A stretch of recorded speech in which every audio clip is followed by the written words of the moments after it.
Hello friends, मैं कुलजीत आज फिर आपका आपके चैनल एग्जामपुर में स्वागत करता हूं। तो दोस्तों आज है 23 नवंबर 2018 और हमारा टॉपिक है करंट अफेयर मिसाइल। ठीक है, अब देखिए आपको कल दिया गया था question of the day, antibiotic awareness week के बारे में पूछा गया था। वो कब बनाया गया है? वो मनाया गया 12 से 18 नवंबर के बीच में। ठीक है, 12 से 18 नवंबर। अब देखिए वर्ल्ड एंटीबायोटिक अवेयरनेस वीक नाम से साबित होता है। देखिए जी अवेयरनेस कराना चाहते हैं किसके बारे में? एंटीबायोटिक जो रेजिस्टेंस आजकल बढ़ रही है। एंटीबायोटिक रेजिस्टेंस क्या है? मैंने कल आपको दिया था एंटीबायोटिक रेजिस्टेंस क्या है। देखिए जब भी आपको बीमारी होती है आपके घर वाले कहते हैं बेटा एंटीबायोटिक ले लो, मतलब दवाई ले लो। अगर कोई वायरस आपके अंदर आया तो उसको हटाने के लिए होता है। लेकिन जो वायरसेस हैं आजकल अगर हम लगातार वो एंटीबायोटिक लेते रहते हैं तो वो वायरस को उसकी हैबिट हो जाती है, वो अपने आप उसको रेजिस्ट करने की पावर को, एबिलिटी को क्रिएट कर लेता है, पोटेंशियल को बढ़ा लेता है। इसलिए डॉक्टर्स को अवेयर करने के लिए, मेडिकल वर्कर्स को या फिर हॉस्पिटल में जैसे भी ऐसे वर्कर काम करते हैं उनको अवेयर करने के लिए या पब्लिक को अवेयर करने के लिए कि इनका कम से कम इस्तेमाल किया जाए, इसलिए ये वीक ये किया जाता है। ठीक है फ्रेंड्स, चलो अब हम चलते हैं क्वेश्चन ऑफ द डे पर, जो हमारे क्वेश्चन अब जहां से शुरू होते हैं। अब देखिए क्वेश्चन आपके सामने है, CCA approved across scheme CCA cabinet committee on economic affairs ने अक्रॉस स्कीम को क्या कर दिया है? अप्रूव किया है। किस मिनिस्ट्री के अंतर्गत आती है? वो आती है मिनिस्ट्री ऑफ अर्थ साइंस के अंतर्गत।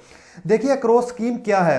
Cabinet committee on economic affairs को आपको पता ही है, प्राइम मिनिस्टर को हेड करते हैं। देखिए हमारी जो मिनिस्ट्री ऑफ अर्थ साइंस है वह बहुत सारे प्रोग्राम चला रही है। कौन से प्रोग्राम चला रही है? देखिए जो हमारा वेदर सिस्टम है, वेदर फोरकास्ट सिस्टम है, वो बहुत ही ज्यादा कॉम्प्लिकेटेड मैकेनिज्म है। मानसून का मैकेनिज्म तो बहुत ही ज्यादा कॉम्प्लिकेटेड है। उनको समझने के लिए हमारे पास उतना पावरफुल इंफ्रास्ट्रक्चर नहीं है, फोरकास्ट करने के लिए उतना पावरफुल इंफ्रास्ट्रक्चर नहीं है, ऑब्जर्विंग सिस्टम इतने पावरफुल नहीं है। तो ऐसा क्या है कि मिनिस्ट्री ऑफ अर्थ साइंस के अंदर आईएमडी जैसे इंडियन मेट्रोलॉजिकल डिपार्टमेंट, ठीक है, आईआईटीडी टीएम जैसे ट्रॉपिकल मेट्रोलॉजिकल डिपार्टमेंट, ऐसे इंस्टीट्यूट्स, इन सबको अलग अलग काम दिया गया। किसी को काम दिया गया कि आप ऑब्जर्विंग सिस्टम को बनाइए, किसी को कहा गया कि आप इंफ्रास्ट्रक्चर को तैयार कीजिए, किसी को कहा गया कि आप क्या तैयार कीजिए, मैकेनिज्म सिस्टम को, मानसून मैकेनिज्म को समझने की कोशिश कीजिए। ऐसे ऐसे काम दिए गए हैं। ठीक है, पर वो अलग अलग स्कीम के अंतर्गत दिए गए हैं। दिए तो मिनिस्ट्री ऑफ साइंस के अंतर्गत ही दिए गए हैं, उनके इंस्टीट्यूशंस को ही दिए गए हैं, संस्थानों को दिए गए हैं, लेकिन अलग अलग दिए गए हैं। कोई एक पाइपलाइन में नहीं डाला गया। तो इस बार इन्होंने क्या किया है? इन्होंने इस सब स्कीम्स को इंटीग्रेटेड कर दिया है, उसकी एक अम्ब्रेला स्कीम बना दी है जिसका नाम रखा है अक्रॉस स्कीम। अक्रॉस की फुल फॉर्म क्या है?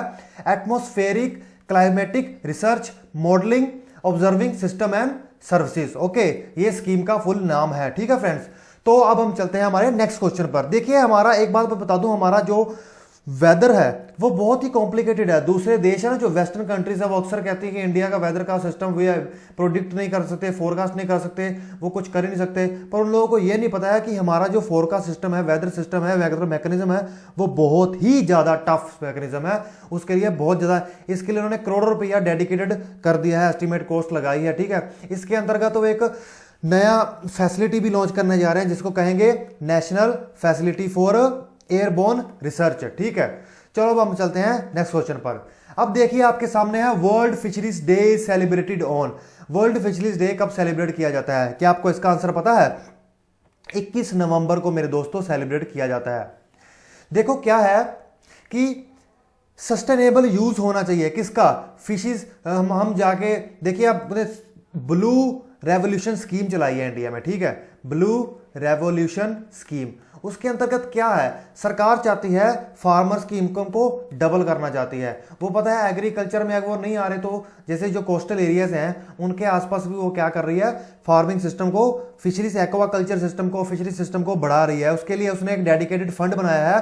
फंड का नाम है fisheries and aquaculture infrastructure development fund. इस फंड के अंतर्गत लोगों को अपनी मोटर बोट्स को मॉडर्नाइज करने के लिए फंड दिया जाता है। इसके अंतर्गत 7,441 बोट मॉडर्नाइज्ड हुई भी हैं। ठीक है, और 29,128 हेक्टर एरिया को क्या कर दिया गया है? मॉडर्नाइज कर दिया गया है, एक्वाकल्चर में तब्दील कर दिया गया है, ताकि इससे लोगों की, फार्मर्स की इनकम को डबल किया जा सके। ठीक है दोस्तों, अब देखिए इसका मोटिव क्या होता है। ये तो मैंने आपको ब्लू रेवोल्यूशन स्कीम बता दी, और ये ब्लू फिशरीज डे का आज जो मनाया गया है वो कहाँ मनाया गया था? पटना में मनाया गया है। ठीक है, जो हमारे agriculture and farmer welfare minister है उन्होंने उस पर भाषण दिया था और ब्लू रेवोल्यूशन के पर्पस बताया था। ठीक है, अब देखिए जो वर्ल्ड फिशरीज डे है उसका मतलब क्या है? देखिए वो हाईलाइट करते हैं इंपॉर्टेंस को हेल्दी ओशन के इकोसिस्टम को बनाए रखने के लिए। वो चाहते हैं कि जो हमारे ओशंस का इकोसिस्टम है वो हेल्दी बना रहे, ताकि हमें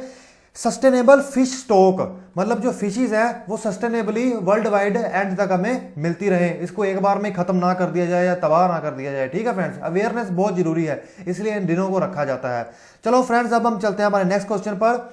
who has elected as the new president of Interpol? Interpol के बारे में हमने बात की थी ना, 87th मिनिस्ट्रियल मीट की गई थी, इसकी जनरल मीटिंग की गई थी, उसके अंदर उन्होंने चुना था। कौन इसका प्रेसिडेंट चुना गया है? किम जोंग यांग को चुना गया है।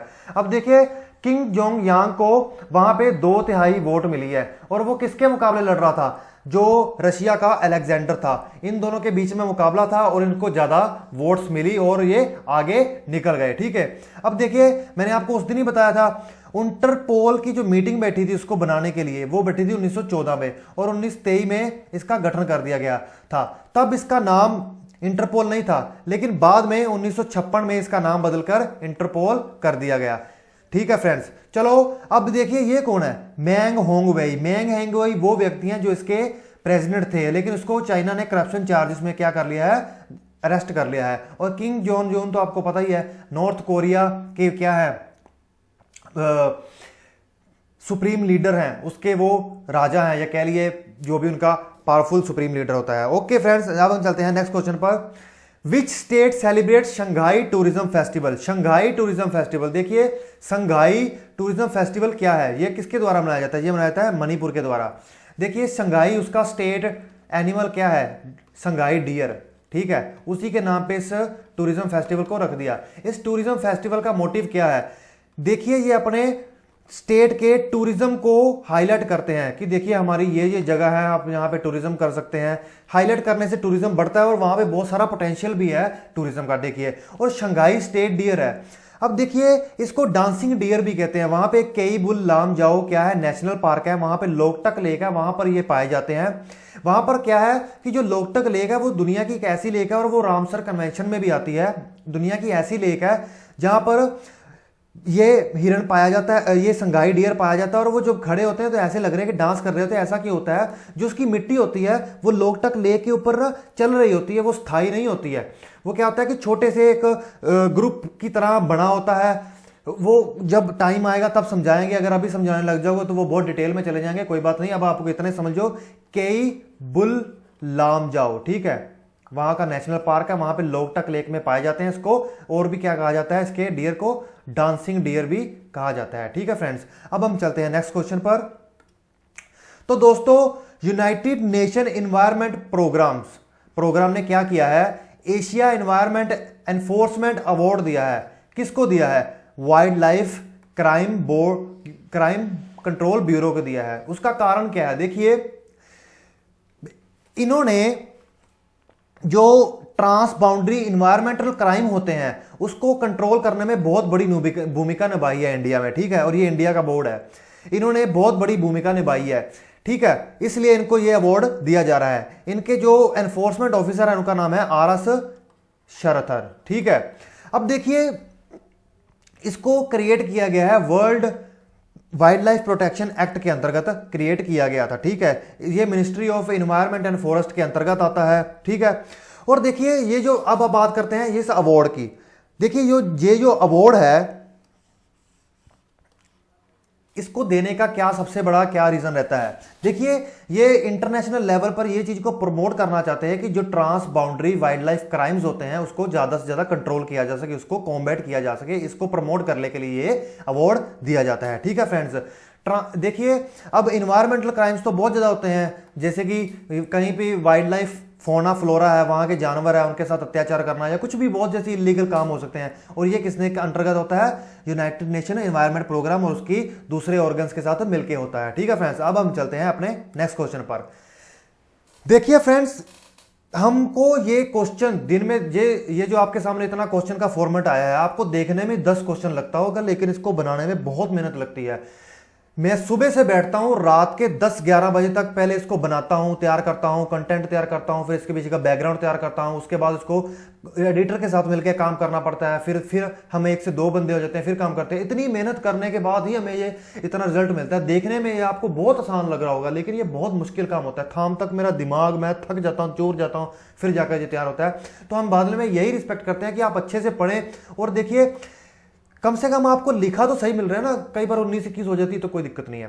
अंडर हूं 19-21 मतलब कि बोलने में, देखिए नेशनल इंप्लीमेंटेशन कमेटी, देखिए क्या है कि जो गुरु नानक देव जी है, प्राइम मिनिस्टर नरेंद्र मोदी जी ने इनके जो टीचिंग्स थी, जैसे कि वो पीस को बहुत बढ़ावा देते थे, हार्मनी को बहुत बढ़ावा देते थे, ब्रदरहुड को बहुत बढ़ावा देते थे, इसको प्रमोट करने के लिए इन्होंने कहा है कि देखिए अब हम क्या करेंगे, जो गुरु नानक जी देव जी की जो एनिवर्सरी है उसको वर्ल्ड वाइड प्रमोट करेंगे, कंट्री वाइड और वर्ल्ड वाइड क्या करेंगे, प्रमोट करेंगे। और इसकी अध्यक्षता कौन करेंगे इस कमेटी की?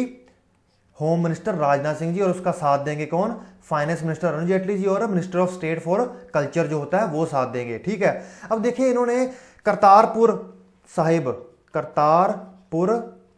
साहिब कॉरिडोर भी अब उन्होंने क्या कर दिया, मंजूर कर दिया कि हम इसको बनाएंगे ताकि जो संगतें हैं वो करतारपुर जा सके, माथा टेक सके। ठीक है, देखिए वहां पर गुरु नानक देव जी ने अपने 18 साल बताए, जीवन का बहुत बड़ा हिस्सा बताया। ठीक है, अब देखिए इसका इनकी जो टीचिंग्स थी उसको इन्होंने क्या कह दिया है कि यूनेस्को के साथ मिलके, किसके साथ मिलके? यूनेस्को के साथ मिलके वर्ल्ड वाइड उनकी जो दूसरी कंट्रीज की प्रमोटेड लैंग्वेज है उनमें कन्वर्ट करके लोगों में फैलाएंगे इनकी कीर्ति को। ठीक है, क्योंकि इन्होंने बहुत अच्छा काम किया है। चलो अब हम चलते हैं, who has gave the idea of virtual climate system? किसने आइडिया दिया है? क्या किसी को पता है? हिल्दा हेन ने। हिल्दा हेन कौन है? रिपब्लिक ऑफ मार्शल आइलैंड के प्रेसिडेंट हैं ये। देखिए ये जो मार्शल आइलैंड्स हैं, सबसे पहले हम इसकी बात करते हैं। जो मार्शल आइलैंड है ये बहुत ज्यादा वल्नरेबल आइलैंड है। कैसे वल्नरेबल आइलैंड है? क्लाइमेट बदल रहा है, ठीक है, समुद्र का स्तर बढ़ रहा है, और इनको सबसे ज्यादा डर है कि सबसे पहले हम ही डूबेंगे। तो इसलिए इन्होंने क्या किया हुआ है, इन्होंने क्लाइमेट वल्नरेबल फोरम बना रखा है। ठीक है दोस्तों, अब ये जो इन्होंने क्या किया, इन्होंने सोचा कि यार देखिए अब अगर किसी देश में, पेरिस में मीटिंग हुई, पेरिस में अगर क्लाइमेट मीट हुई थी 2015 में, ठीक है, इन्होंने कहा कि अगर पेरिस में अगर 190 से ज़्यादा देश मीटिंग करने जा रहे हैं, वहाँ के जो लीडर्स हैं या डेलीगेट्स हैं वो वहाँ हर अपने अपने देशों से वहाँ जाएंगे। ठीक है, उसमें जो पेट्रोल जैसे एमिशंस होंगी, जो पोल्यूशन का एमिशन होगा, और उसके बाद जो जहाँ पर रहेंगे वहाँ के लिए उनके ज़बरदस्त फैसिलिटीज़ होगी, बहुत ज़्यादा एसी चलेगा, वहाँ में से बहुत जहरीली गैसें निकलती हैं, या फिर बहुत से दूसरे ऐसे काम हो गए जिसमें से एमिशन होता है, पोल्यूशन एमिशन होता है, जिसकी वजह से क्लाइमेट चेंज हो रहा है। वो कहता है क्यों ना हम इसको कंट्रोल करें, क्यों ना हम ऑनलाइन कॉन्फ्रेंसेस पर ऐसे इवेंट्स किया करें जिससे हमारा एमिशन स्तर कम होगा। ठीक है, तो ये एक बहुत अच्छा इनिशिएटिव है, और इसको सपोर्ट करने के लिए जो फ्रेंच के प्रेसिडेंट हैं एमेनुएल मैक्रोन, वो भी गए हैं। जो यूनाइटेड नेशन के जनरल सेक्रेटरी हैं एंटोनियो, उन्होंने भी इसका सपोर्ट किया, जस्टिन ट्रूडो ने भी सपोर्ट किया है, और इसका ऑनलाइन ये क्या कर रहे हैं, उद्घाटन कर रहे हैं। कहाँ पे? मुजोरो, MAUGRO, मुजोरो जो मार्शल लैंड की कैपिटल है, वहां पे वो इसका उद्घाटन करेंगे। और देखिए ये जो मार्शल लैंड है, ये एटोल्स होते हैं ना, एटोल्स होते हैं, कोरल से बनते हैं। जब डिटेल में समय आएगा बात करेंगे। 29 कोरल्स एटोल्स मिलके ये एक पूरा देश बनाते हैं। ठीक है, मार्शल आइलैंड। ओके फ्रेंड्स, अब हम चलते हैं नेक्स्ट क्वेश्चन पर।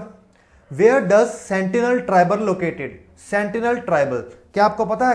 कभी सुना है सेंटिनल ट्राइबल का नाम? बहुत जबरदस्त बात है। ये अंडमान निकोबार में ये पाए जाते हैं, अंडमान निकोबार आइलैंड में पाए जाते हैं, और खासतौर पर अंडमान आइलैंड में पाए जाते हैं।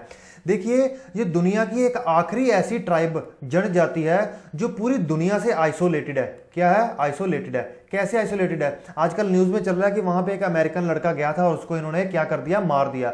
देखिए ये बहुत देर से क्या है, आइसोलेटेड है, सदियों से आइसोलेटेड है। और ये आइसोलेटेड का एक बड़ा कारण ये भी है, और ये भी कहा जाता है कि ये नरभक्षी होते हैं। कोई भी अगर उनके वहां जाता है तो ये उन पर अटैक शुरू कर देते हैं। ठीक है फ्रेंड्स, और ये दुनिया की एक आखिरी ऐसी ट्राइबल मान लो जो पूरे वर्ल्ड, मॉडर्न वर्ल्ड से क्या है, अनटच्ड है। तो ये बहुत इंपॉर्टेंट हो जाती है। ठीक है फ्रेंड्स, चलो अब हम चलते हैं नेक्स्ट क्वेश्चन पर। In which city first ever business festival Indo Japan business council was held? कहां पे हुआ है? किसी को पता है? पुणे में किया गया है ये। कहाँ किया गया है? पुणे में किया गया है। देखिए ऐसे फेस्टिवल्स होना बहुत अच्छी बात होती है, इससे दो देशों के बीच में जो आम पब्लिक होती है उनमें कम्युनिकेशन बढ़ता है, जिससे हमारे रिलेशंस, फ्रेंडली रिलेशंस अच्छे होते हैं। ठीक है फ्रेंड्स, चलो अब हम चलते हैं नेक्स्ट क्वेश्चन पर। रिसेंटली पॉइंट कैलीमारी, इन्होंने काली मारी लिख दिया है, चलो कोई बात नहीं। कैलीमेर, इसका नाम है कैलीमेर। ठीक है, point Calimere wild life and bird sanctuary कहां पर है? किसी को पता है ये कहां पर है? ये तमिलनाडु पे है। देखिए इसकी इंपॉर्टेंस समझने की बात कीजिए। देखिए जो चोला एम्पायर था, चोला एम्पायर का लाइट हाउस यहाँ पे पाया गया है। ठीक है, चोला एम्पायर का लाइट हाउस। जो लोग कहते हैं कि इंडिया इतना डेवलप नहीं था, जैसे अंग्रेज बहुत चिल्लाते हैं, ऐसा कुछ नहीं है, अपना देश बहुत डेवलप था। चोला एम्पायर ने अपना लाइट हाउस बना रखा था। ठीक है, लाइट हाउस तो आपको पता ही क्या करता है। और जब कहा गया है कि जो विकीपीडिया में ये इंटरनेट पे इंफॉर्मेशन दी गई है कि श्री रामचंद्र जी ने वहां पे खड़े होकर श्रीलंका की तरफ देखा था, और उनके पद मार्क्स आज भी वहां पर स्थित हैं, छोटे से मंदिर में। ठीक है फ्रेंड्स, चलो अब हम चलते हैं अपने नेक्स्ट क्वेश्चन पर। तो दोस्तों क्वेश्चन तो यही खत्म हो गए और आ गया है question of the day. Question of the day क्या है? ईगला मिसाइल। देखिए ईगला मिसाइल सिस्टम किस देश से बिलोंग करता है? देखिए हाल ही में आर्मी ने डिमांड की है कि ये हमें ये ईगला सिस्टम लेना चाहिए।